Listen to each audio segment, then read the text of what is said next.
kita akan duduk keseorangan. Nabi kata, saat berada keseorangan dalam alam yang gelap gelita, dihimpit oleh bumi yang keras, didatangi oleh pelbagai makhluk Allah yang kita tak kenal, saat itu tiada siapa yang boleh membantu kita.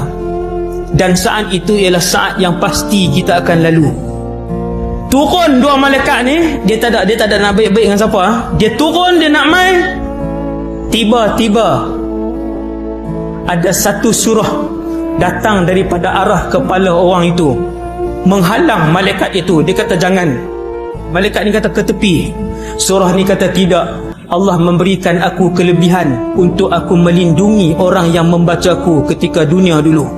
Nabi kata surah itu ialah Tabarakalladzi biyadihil mulk wa huwa ala kulli syai'in qadir. Satu-satunya surah yang boleh mempertahankan tuan dia daripada disentuh oleh malaikat mungkar dan nakir. Baca anak-anak pelajar sekalian. Kita tak tahu bila Allah nak ambil nyawa kita. Ingat, saya beritahu ni, ingat, jangan tinggal surah Al-Mulk. Jahat orang mana pun kita, jangan tinggal surah Al-Mulk.